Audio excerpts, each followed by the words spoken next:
Okay, it started. So.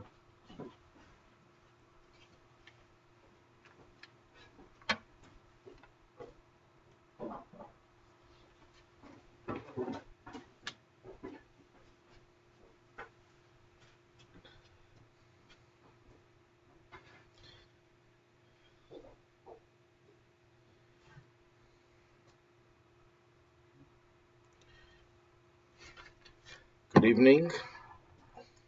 Welcome to our continuing series on Judaism's most central prayer, known as the Shemona Esrei, the collection of 18 benedictions, 18 blessings. Actually, there were 19, but that was one that was added on later. And these 18 or 19 blessings form the basis of what it means for a Jew to connect to God through the three prongs of praise, requests, and expressions of gratitude. Those are the three avenues through which we connect to God. And right now, we're in the middle of the Shemona Esrei, or the Amidah, as it's sometimes called, the standing prayer. And we're up to the 15th blessing, which is a blessing for the restoration of the Davidic dynasty. But before I go into that blessing, I just want to repeat a point that was made over and over again, that these requests, and there are a total of 13 requests, preceded by three expressions and three blessings of praise, followed by three blessings of gratitude. So these 13 requests are considered to be the representation of all of the needs that we have, that we come to God and ask Him to fulfill our requests, to fill in our needs. And Maimonides writes that these requests essentially are all the requests that we have, both as individuals and as a people, as a nation. So what we have to understand is that what we're going to be reading cannot just be something that, well, it's a nice thing if we have it, but we can live without it. A person can live without a luxury car, but he can't live without any means of transportation, especially living in a suburban area where you can't find things nearby. Then it changes the dynamic of what the request is. But you could live even without a car in that area, but you can't live without a house, you can't live without shelter, you can't live without food. So there are different degrees of what we need. But whatever we're going to read here is about a major and central need. Again, we also discussed the fact that in the Amidah itself, in the requests, the 13 requests, they're divided into three sections. The first six were personal requests, the needs that every individual as an individual has.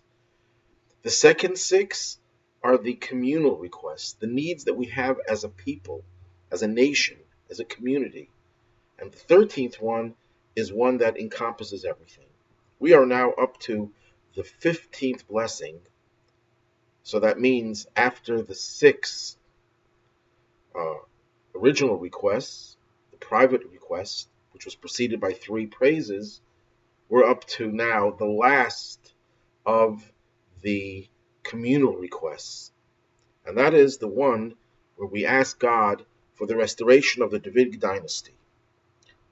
According to the Midrash, all of these different requests were recited by angels at certain periods throughout Jewish history. The angels, as I mentioned and explained in earlier classes, are celestial, spiritual beings that are planted within the natural world. So that when we talk about angels saying something, it means that this is a song, a request that comes from the bowels of nature itself. And when was this prayer said by the angels? When the Jewish people crossed the Yam Suf, translated as either the Red Sea or the Sea of Reeds, the Reed Sea, and they were saved miraculously from the Egyptians who were pursuing them. In order to praise God for this deliverance, they said this blessing: Now, what connection does the splitting of the sea have to the restoration of the Davidic dynasty? We'll talk about it a little bit later in this class. First, I'd like to go into the positioning of this prayer, of this blessing. This preceded the blessing in which we ask God for God, and therefore us ourselves, to return to Jerusalem. Jerusalem, not just the capital of Israel as a national center, but as the site where the temple, Beis Hamikdash, the holy temple, was built, through which God revealed himself and expressed himself in this world. And that temple was destroyed. It was built twice, destroyed twice. And Jews have never ceased praying for the restoration of Jerusalem, i.e., the temple, which is what makes Jerusalem the holy city, because it houses the temple. That blessing is followed by the one in which we ask God for the restoration of the Davidic dynasty, which in short means we're asking God to bring us Mashiach, the Messiah, who's a descendant of King David, who will again reinstate that monarchy, which, of course, I'm sure some people are wondering, why on earth are we asking God to restore the monarchy? Haven't we gotten rid of the monarchy with the death of the Tsar in Russia? Aren't we, thankful that we are no longer subjects of King George? That's why we had a revolutionary war. Why do we pray for the restoration of the monarchy? Well, that too will become a little bit more clear as we go on. But the connection between Jerusalem and the restoration of the monarchy with the coming of Mashiach is that, as the Talmud says, Tractate Megillah, that when Jerusalem will be rebuilt, the temple will be rebuilt, then we will see the restoration of the Davidic dynasty. Then King David's descendant, who is the Mashiach, his glory will be revealed, and what this prayer is going to ask for will come to fruition. So first we need to have the temple built, and then we have to have the coming of the Mashiach, the coming of the Messiah, which raises an interesting question, because if we examine Maimonides, who is the principal authority of Jewish law, particularly in the area of the Messianic age, in his Code of Jewish Law, he discusses the Messianic age. He makes it very clear that the temple, and therefore Jerusalem as the center of Judaism, will be rebuilt after the Mashiach comes, and that in fact will be one of the feats, one of the challenges, one of the accomplishments of Mashiach, which will prove that he is the real Mashiach, that he will be the one who will successfully build the temple. Yet here we're saying that first God will return to Jerusalem, which means God will have the temple rebuilt, and only then will King David or his descendant, his scion, take over as the Mashiach. Well, this reflects two different opinions that we find in Talmudic literature, but this can be reconciled with Maimonides' opinion that there are different stages in the Messianic age. There's the first stage where Mashiach will be a warrior, will be fighting and struggling to change the world. And when will his glory be fully recognized? That will happen after the temple is built. So yes, Mashiach will build the temple, but that will be a preliminary stage in Mashiach's own development. And once the temple is built, then Mashiach's glory, his standard, will be raised. Let's read the prayer to get a little bit of better understanding of what we're asking for. Speedily cause the scion of David, your servant, to flourish, and increase his power by your salvation. For we hope for your salvation all day. Blessed are you, Lord, who causes the power of salvation to flourish. Now again, there are several translations. We will go from one translation to another because some words have actually multiple meanings, and sometimes all the meanings are intended. This is the 15th blessing, as I mentioned before. There's a significance to the number 15. Last week we spoke about how the 14th blessing corresponded to King David. King David was the 14th generation from Abraham. Moses was the 7th, and King David was the 14th. The moon, the lunar cycle, has a 15-day process of the moon waxing, and then another 15 where it wanes. Actually, it's 29 and a half total of days in a lunar month. We can't have 29 and a half days in a month. So some months in the Jewish calendar are 29 days, some months are 30 days. But a month is essentially around 30 days. And therefore, the first 15 is when the moon begins to wax and it reaches its pinnacle at the 15th day of the month, 15th night of the month. Well, the 14th is the penultimate day of waxing, and that corresponds to King David, who set the tone or laid the foundations for the 15th generation, the 15th day, as it were, when the temple would finally be built by King Solomon. So that when we're talking about the restoration of the temple of Jerusalem, it was actually closer to King David because he was the one who actually designated Jerusalem, who discovered Jerusalem to be the capital, and he was the one who purchased the site upon which the temple would ultimately be built. He was the one who laid the foundations and acquired all the funding for the building of the temple. But when did King David's true power manifest itself? When did his dynasty begin?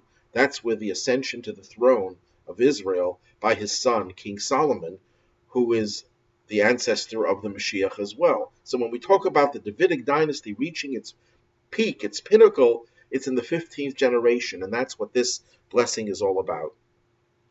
This blessing also has 20 words in it. Classical commentators, like to point out that the number of words in a given blessing can also have significance. And here there are 2 points. The Tur, one of the great halachic legal authorities who lived about 600 years ago, writes that the 20 words in this blessing corresponds to the verse in Isaiah chapter 51, verse 3, if you want to look it up, which relates to the redemption. And that verse has 20 words in it. So when the rabbis, the men of the great assembly, composed the Shemona Esrei, this prayer, they wanted to give it the same flavor as the original source. So the 20 words there parallel the 20 words here, and vice versa, of course. Another reason that can be given for the 20 words, more mystical reason, has to do with the gematria, the numerical value. The Hebrew word for crown is keser.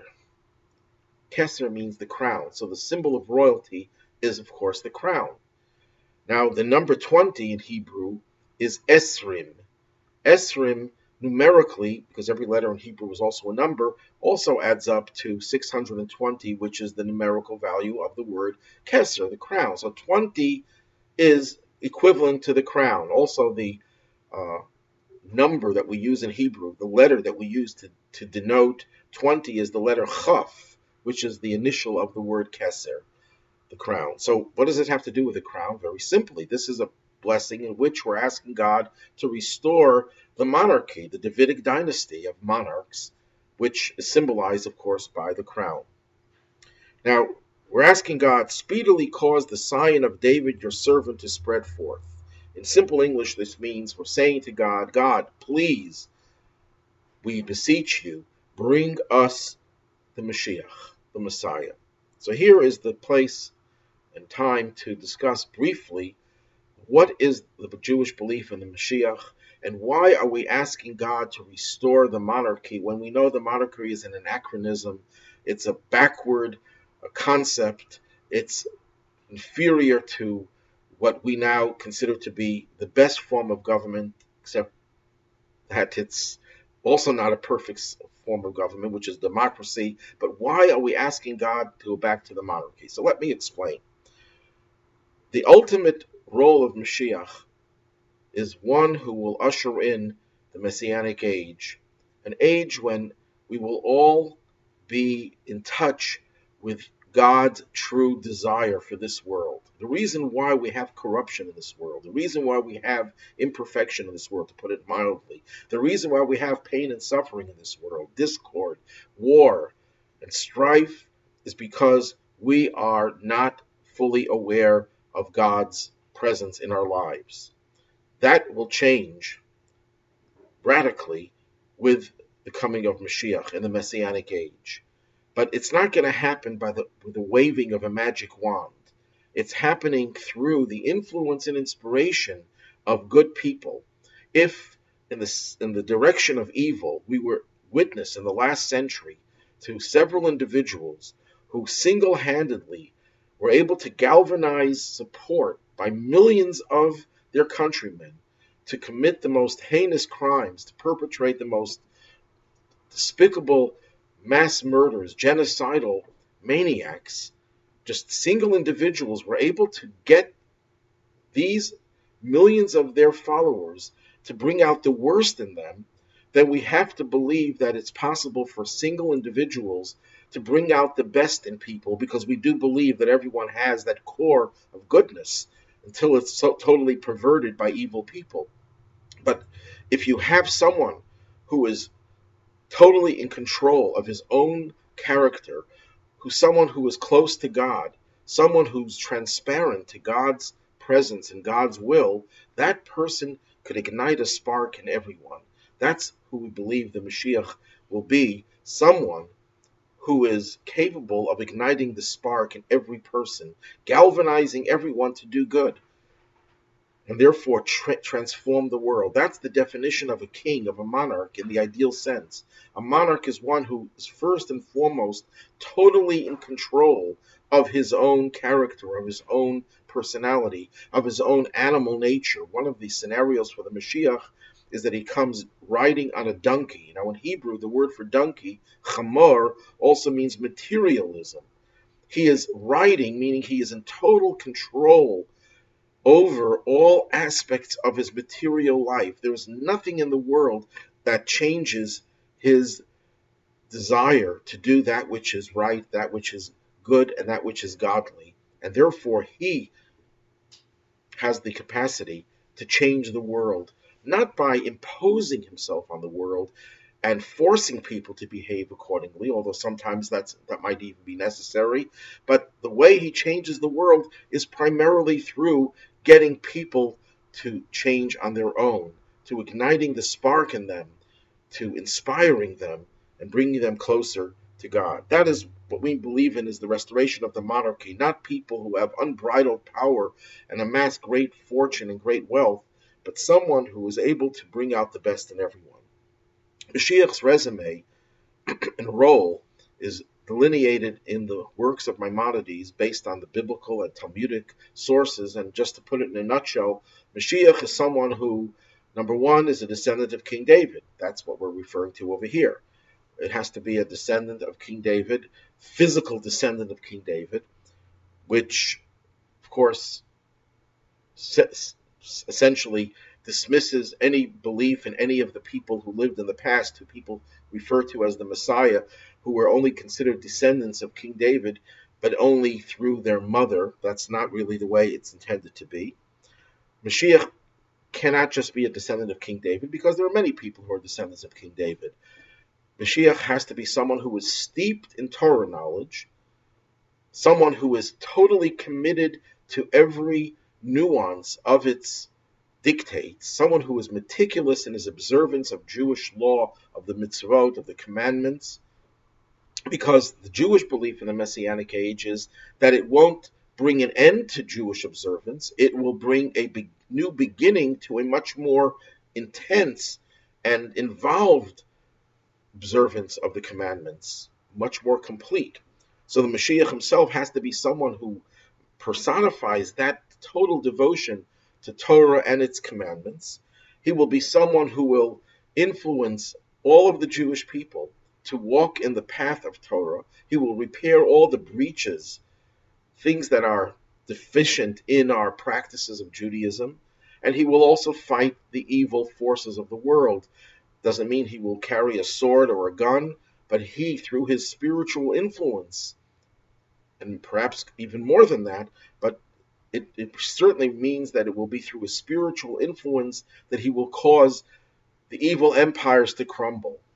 I just want to note that the Rebbe has said that the collapse of the Soviet Union is associated with Mashiach's effect on the world, even before the Messianic age has fully blossomed, because we believe that Mashiach is a human being, and in every generation there is someone who has that capacity, that potential, and that potential, the Rebbe said, has already been partially actualized. Minimally, it's just the beginning.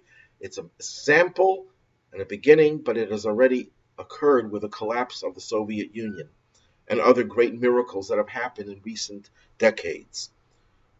Mashiach will, after fighting the evil and liberating the Jewish people in every sense of the word, will then proceed to build the Beis Hamikdash, the Holy Temple in Jerusalem, after which he will gather all of the Jews from all far-flung parts of the world and bring them to the land of Israel. And after that is complete, he will then turn to all the nations of the world to bring them back to the fold, not to convert them to Judaism. Judaism does not believe that everyone has to be Jewish, but to make them all recognize the one God and to work together with the Jewish people to bring peace and harmony to the whole world. So that, in a nutshell, is Mashiach's resume and his role. Now, some people say, should we pray for the Mashiach to come?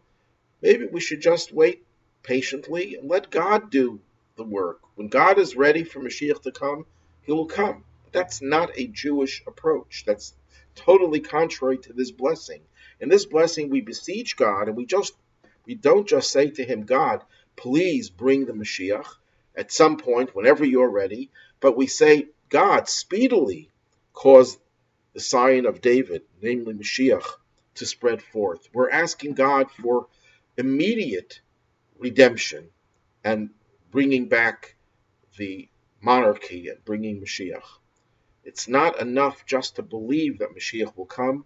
Maimonides makes it very clear that it's a Jewish obligation to wait for his coming, anticipate it, yearn for it, and do whatever is in our power to make it happen. In fact, the Talmud says that when a person leaves this world and he comes before the heavenly courts, the heavenly tribunal, and is put on trial, as it were, one of the things that the person is asked, one of the first things is, Tzipisa liyeshua, have you anticipated or yearned, looked forward for the salvation of the Messianic age? And obviously, if that's a question that is asked, that means that that is something that we have to look to inculcate in our own lives. Not just a belief in Mashiach, but a yearning, a desire for it. And if you reflect and meditate on what Mashiach will do to the world, there's nothing else that you can possibly feel other than anticipation, eager anticipation for it to happen. Because if you believe that Mashiach will change the world for the good and make the world a peaceful world, a prosperous world, a good world, and a godly world, how could one not yearn for that? Why do we ask God for speedily to bring Mashiach? Well, a good thing you want right away, but not every good thing do we ask God, bring it right away. If you go back to other of the blessings, it's only in a few places where we actually throw in the word mehera, speedily. Well, one of the explanations for this is that any day that we have to languish in exile is cruel and painful if we have the ability to eliminate that day.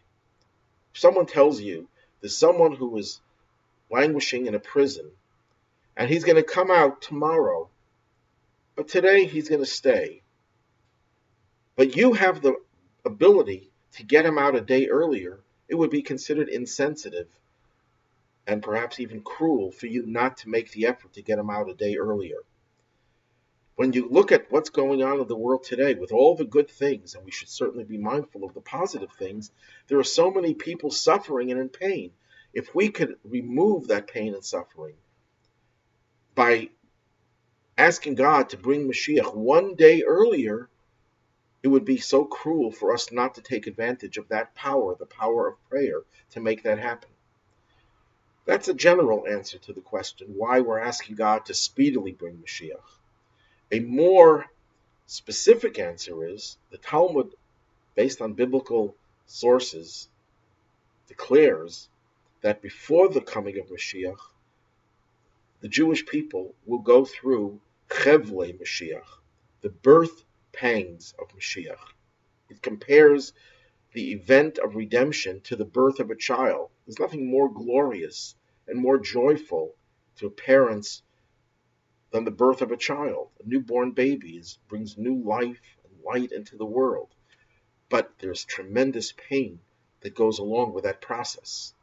And likewise, the redemption, which is the birth of a new age, the dawn of a new existence, will also come through much pain, travail, and suffering. And therefore, some of the rabbis in the days of the Talmud said, I don't want to even live at that time because I cannot endure the suffering that the Jewish people have to go through. Tragically, we've gone through the birth pangs of Mashiach already, with the Holocaust, with the persecution of Jews in the Soviet Union, the former Soviet Union, thank God, and in so many other places, in Arab countries and so on. And there's suffering going on today, even in affluent and democratic countries. So we're asking God, if there has to be a birth process, and that's painful, we know that that's the way nature has it, that birth should be a painful experience. Make it quick. Let us have a quick labor and not have to stay in exile a minute longer. If we really think about it, what is the role of prayer in bringing Mashiach? Because this is what this blessing is all about. We're asking God to speedily bring Mashiach, to bring the redemption. What does prayer accomplish? And to broaden the question, what do our efforts in general accomplish? If God decides that there's a certain time, designated time for the Mashiach to come, which is what we do believe in, that there is a deadline, there is a final period when Mashiach's coming is absolutely imperative, and it cannot be delayed a moment later. It has to come by a certain time. So what good is our prayer? What good is our performance of an extra mitzvah? What good is any effort on our part? It's going to happen. It's going to happen. Well, the answer to that is the Talmud, based on a biblical verse in Isaiah, where Isaiah speaks about, in its time, I will hasten it. Which one is it? Will Mashiach come in its time, at a designated time, or will he come earlier than the designated time? Will it be hastened? And the answer is, both scenarios are true. There is a deadline, but we could make it happen more quickly. We could hasten the process. And how do we hasten the process? Through our efforts on three levels at least. Number one, our prayers. Number two, our deeds. And number three, our study of Torah.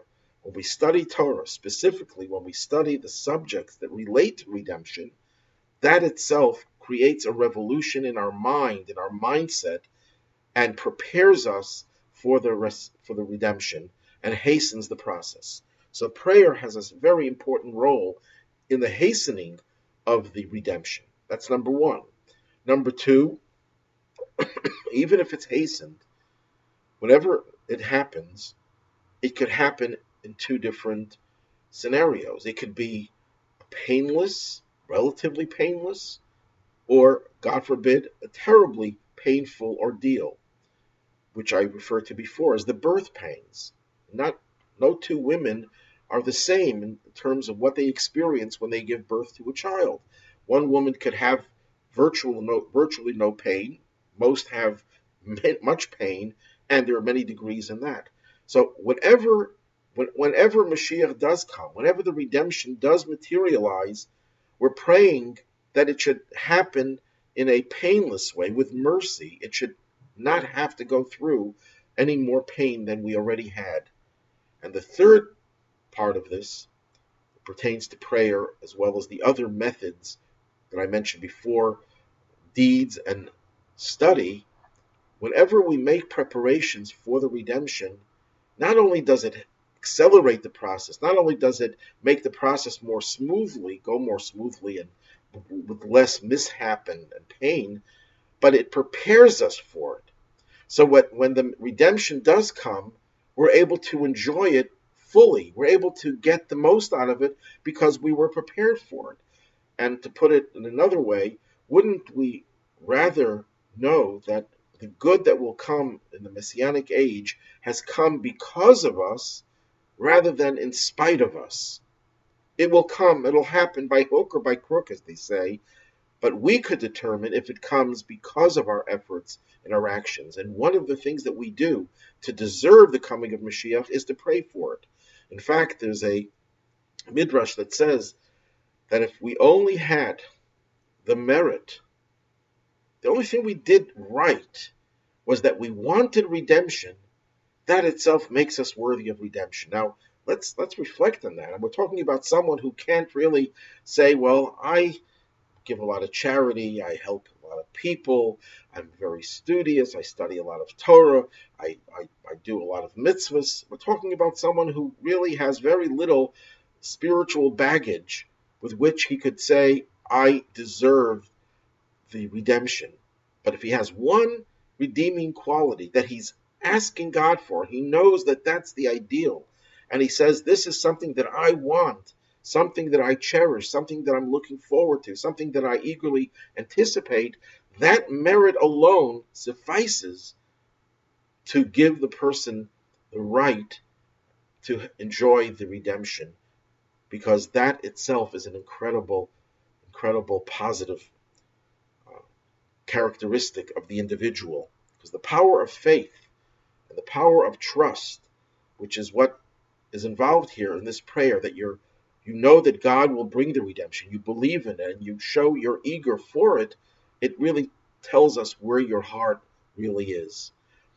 On the other hand, the Jew who says, I'm happy where I am, thank God, as I unfortunately heard some people say, I make a good living, I have a nice family, I study Torah, I do good deeds, I give tzedakah, I give charity, I am living a wholesome life, materially and spiritually.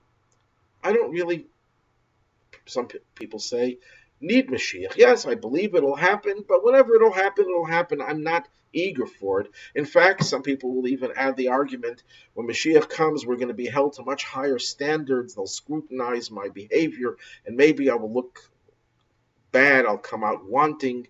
So maybe if it has to happen, let it happen later than sooner. That person is inferior to the one who doesn't have all those qualities, but knows where it's at, who knows that what is really what we need. We need to have a world that will change so that we will no longer have the negative features of the world, and we will bask in God's light.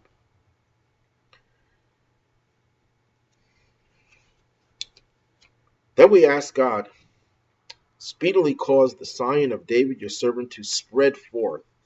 Another translation would be to blossom forth. It's like a plant that you plant the seed in the ground and it begins to develop and blossom and produce a finished product. In the same manner, it seems, and this is how it's understood in some sources, the Messianic age is a process. Now, in other sources, it makes it clear that the Mashiach could come suddenly, without anyone anticipating it, expecting it. As much as we might be eager for it, it'll take us by surprise. It'll be an instantaneous change in the world. How do you reconcile both versions? One way of understanding it is that when Mashiach does finally bring about the redemption, it might take place in one split second, the transformation from exile to redemption. But it was a process that had taken thousands of years of our observance of the mitzvot, of the commandments, thousands of years of self-sacrifice, of martyrdom on the part of so many thousands of Jews who gave their lives rather than betraying the belief in one God. Thousands of years of cumulative good have little by little eaten away at all of the things that conceal the presence of God in this world. And when we will reach soon, critical mass, then the cover will be removed, and then all of a sudden we'll see the Messianic age. Mashiach is the one who spearheads that effort to remove the final vestiges of Golus, of exile. So it could be a sudden process, an instantaneous one, yet it has been happening for thousands of years. The analogy to that is the collapse of the Soviet Union, which happened relatively very, very quickly, almost a bloodless revolution. So people would say, well, it happened within a few weeks. No, it didn't. It took 70 years.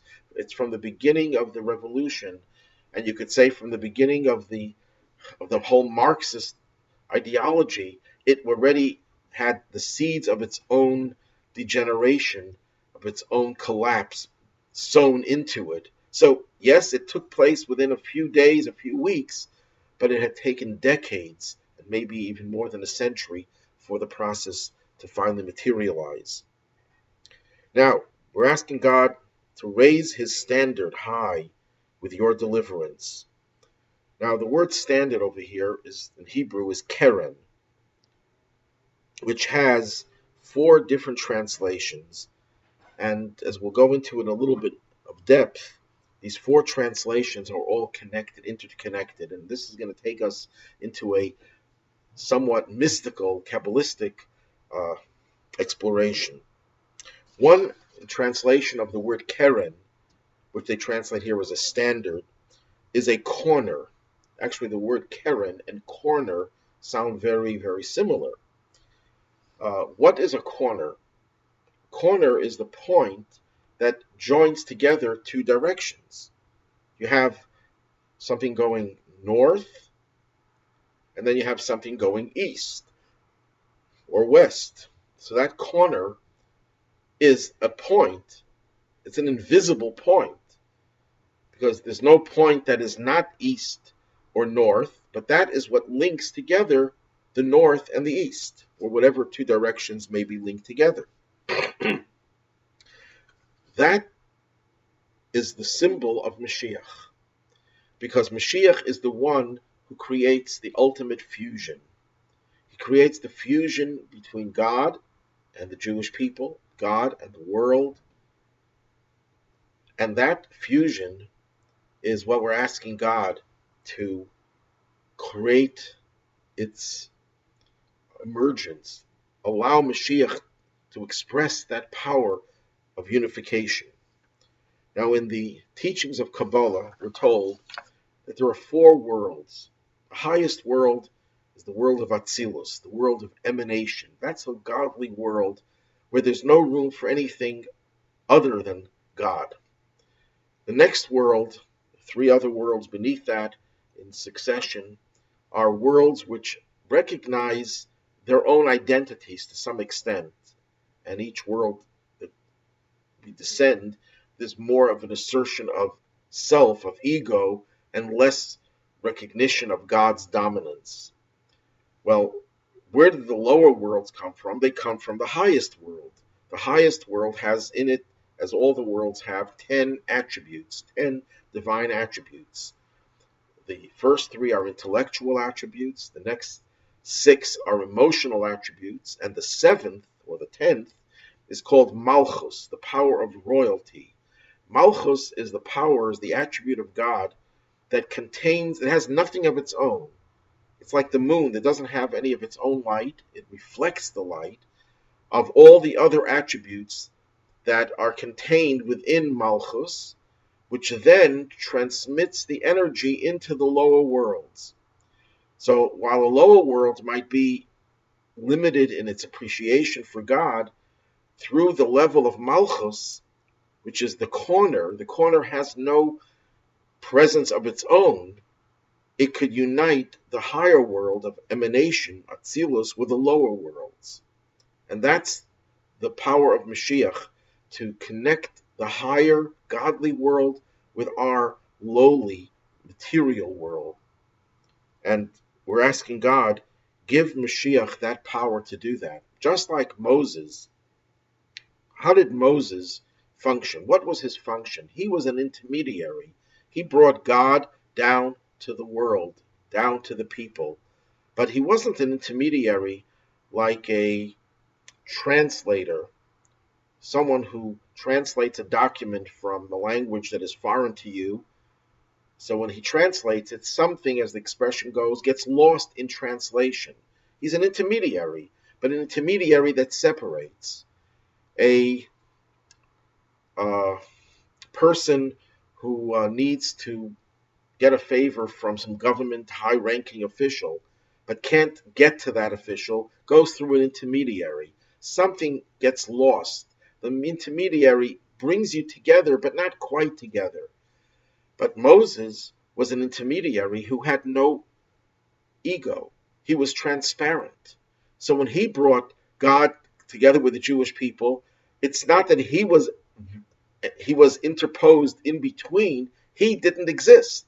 His existence was a nullity. He was totally in a state of self-nullification to God, and therefore he was able to transmit God's presence through himself to the Jewish people. That's what a corner is, and that's the power of Mashiach as well. Unlike links in a chain, you have two links and they're linked together by a third link. That middle link brings the two extreme links together, but there's a separation between them.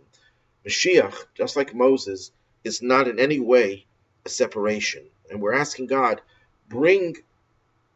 raise this aspect of Mashiach, make it pronounced, reveal it, so he can bring God back into this world.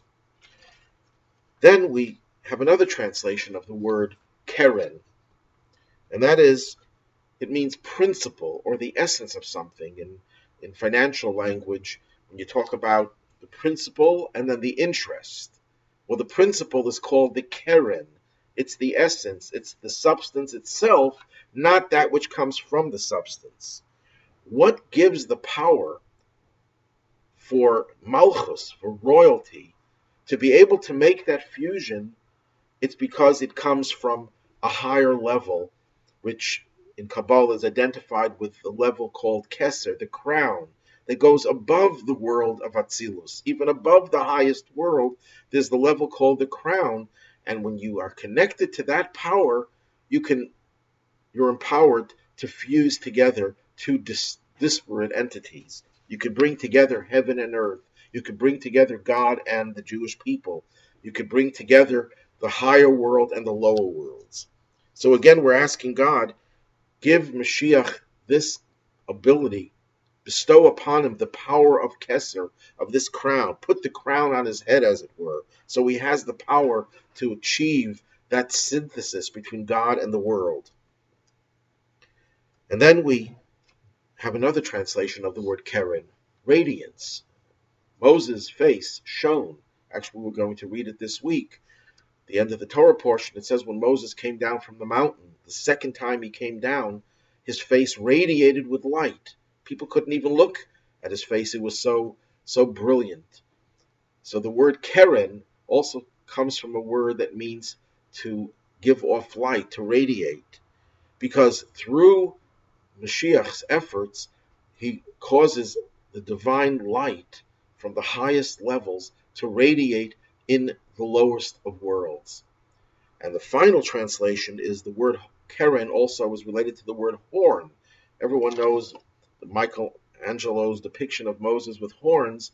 That's because the Torah, when it talks about how his face shone, it uses the word karan. The same word karan, which means horn, also means light, radiated light. So they mistakenly thought that the word meant that Moses had horns. But it does mean horns, and the reason what the word horns connotes is strength and power. Just like an animal's power is represented and symbolized by its horns, the same way we're talking about the power of God to change this world through Mashiach is a major power that Mashiach will be endowed with, and we're asking God, please endow him with this power. It's interesting that King David, the Talmud points to the fact that he was anointed with a horn. King Saul, who preceded King David, whose dynasty didn't last, his kingship lasted only for a few years, and that was the end of it, he was anointed with a vessel, an earthenware vessel. What's the difference? A horn is a tough substance that lasts. It can never be, doesn't break very easily. So the horn is filled with oil, and that is what was used to anoint King David. King Saul, on the other hand, was anointed with earthenware that it could crack very easily and doesn't last very long. There's even a midrash that says that when Samuel, the prophet Shmuel, came to anoint one of Yishai, Jesse's sons, King David wasn't even thought of as being a candidate for that role. And whenever he tried to pour some oil on one of the sons of Yishai, the oil didn't go out of the horn. But when King David's turn came, after all the other 7 failed the test, the oil bubbled out on its own and fell in King David's hand. That's how they knew that he would be the beginning of a new dynasty that would last forever. And that's what we're asking God. God, speedily cause the sign of David, your servant, to spread forth and raise his Keren, the strength, the immortality of the Davidic dynasty should be revealed with the coming of Mashiach. Then we say, for we hope for your deliverance every day.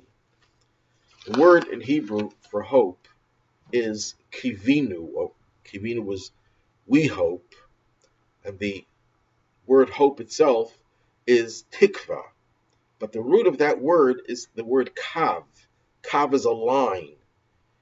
Because we're not just saying we have hope for deliverance, we're saying that we have the lines already. And this is the way it's explained in mystical literature, that Mashiach's coming, the time of redemption, has to have been blueprinted beforehand. Everything that happens, there's a blueprint for it. And blueprints are made up of lines. We are drawing that blueprint for redemption. Every time we have the lines, the word hope over here means the lines. We have been drawing the lines, the blueprint for redemption every time we do a mitzvah. Now, it says, for we hope for your deliverance every day. That for, the Hebrew word ki, could have 2 connotations here. One is that we're asking God to bring the redemption, and we are asking for it, all the time because we want redemption. But another interpretation ties in with what I said before. Why do we deserve redemption? Because we're asking for it. That the asking itself is a reason why we deserve it. It's not just that we're asking for it because we want it, but that's what makes it happen, because wanting it is in and of itself a catalyst for it to happen. Then we say we hope for your deliverance every day. Now the Hebrew word for every is kol. That word can have 2 translations. Hebrew is a very unique language that one word can have 2 or multiple translations, as we saw with the word keren, that it had the translation of a horn, of light, of principle, and of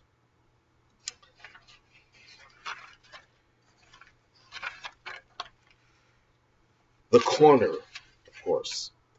Well, some words can have even more than 4 translations, but it's the same one single word. And over here, also, the word kol hayom can mean every day, that we're waiting and hoping every day, and it can mean all of the day, that we're not just anticipating that Mashiach will come someday in the future, but we're anticipating it, that he may come, and we're doing this, anticipating it every day, that he may come each and every day and all day long. That we're not just satisfied, as I mentioned before, that Mashiach will come in the future. We want him to come now. We don't want him to come even a minute later. We cannot afford to waste 1 minute without redemption, without Mashiach. And that we're waiting for it all day long. How does a person show that they want something all day long? Well, if you're waiting for a package to come with a very valuable thing in it, you're going to be, every moment, you'll be looking up to see if the UPS is already here. Any noise that you're going to hear outside of a truck, this might be it. Everything around you is going to be seen and heard, and understood in the context of what you're waiting for. You'll be talking to someone, somehow that'll come into your discussion. It's something that permeates and pervades your whole day. Then we say, blessed are you, God, who causes the standard of deliverance to flourish. This is where we add the words, blessed are you. This makes it into a blessing where we use God's name in the context of a blessing, and it uses the same expression that we saw before in the prayer, the standard of deliverance to flourish, the horn of deliverance, or the other translations. But as I mentioned in an earlier class, these blessings conclude in the present tense, because God's deliverance is not a futuristic thing only. It's not just a thing of the past. It's a continuous process, because, as I mentioned before, every mitzvah that we do is writing another line of the blueprint of redemption. Every mitzvah we do, to use another metaphor, is another brick in the construction of the ultimate palace for God to dwell in. Every mitzvah we do makes the world one step more prepared for the Messianic age, for the redemption. So God is, in effect, delivering us every day. And when we see the deliverance of a person from some type of tragedy, we have to look at it in terms of that is one of the foretastes of the Mashiach in our own lives. As the Rebbe would mention, that the fact that we have the land of Israel in our hands today, that itself is not messianic, contrary to many people who do believe that that is the beginning of the redemption. No, the redemption has to happen through Mashiach, and there has to be a spiritual revolution, not just a national one. But, the Rebbe said, it's a taste, a foretaste. All the gifts that we have in this country, the democracy, the freedom, the affluence, the cures for illnesses that we never had before, the computer technology, the internet, and all the positive aspects of it, these are all foretastes of the future. So we're experiencing a messianic dynamic every day, and we're asking God to continue that, and of course make this dynamic complete and perfect with the ultimate redemption. This is why it's perhaps stated in the present tense. I mentioned at the very beginning that the angels said this blessing at the time of the crossing of the Red Sea, because at that time, number one, that was the time the Jews were finally delivered. The salvation they had, that salvation was not just a salvation, that was the salvation, the first salvation that had sown the seeds for the future redemption. Remember, the redemption may happen in one instant, but the seeds for it have been planted thousands of years back. And the first salvation, the angels already sensed, this is a new dynamic that will ultimately blossom until it becomes a full-blown redemption. Another point that we will conclude with has been mentioned in every one of our classes, that each one of the communal requests parallels one of the personal requests. The last of the personal requests, the sixth one, is for God blessing us with a good year, a prosperous year, referring specifically to the crops, so that we have abundance of all our material needs provided for us as individuals. This is the sixth and final one of the communal requests, in which we ask God for the ultimate prosperity that will come about with the coming of Mashiach, with the restoration of the Davidic dynasty. Because number one, the richest king that we had was the one who succeeded King David, King Solomon. He was the beginning of that dynasty. It didn't end with King David. King Solomon was the manifestation of King David, not just being a one-time king, but the beginning of a dynasty. And it will culminate with Mashiach, who will also be credited with great wealth. He will restore all the lost wealth of the Jewish people over the ages. And that can be understood on two levels. Literally, there will be great abundance in this world, as Maimonides writes, that the delicacies will be as abundant as the dust of the earth. So we will have the ultimate prosperity with the coming of Mashiach.